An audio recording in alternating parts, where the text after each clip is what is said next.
只需要3种简单的食材，就可以做香甜的大米松糕，有技巧没难度，一起学起来吧。准备260克大米粉，100克糯米粉，加50克白糖，先搅拌均匀。180克清水，边倒边搅拌。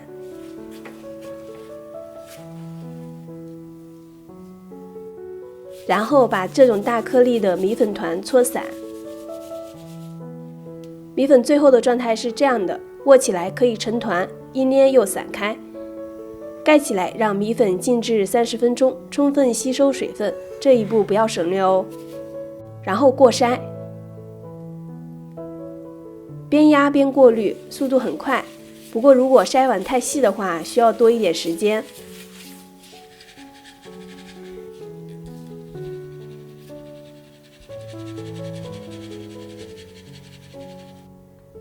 我一共过筛了2遍。这是做松糕最需要耐心的一步。蒸锅底部铺上拧干的纱布，这样在蒸的过程中，底部保证透气了，才会蒸熟，而且没有干粉。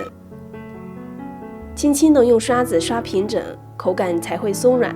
千万不要用力去压实米粉。铺上红糖，再铺一层米粉，做成红糖夹心的松糕。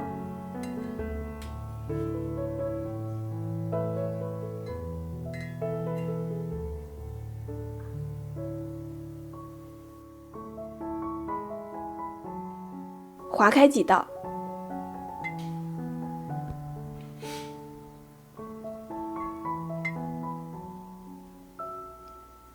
表面再盖上湿布，避免水汽直接滴落。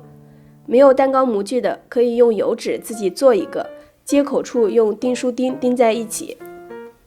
这个是原味的松糕，底下铺的是荷叶，蒸熟之后有淡淡的荷叶清香，很不错。水开之后蒸25分钟就可以出锅。表面撒一点桂花，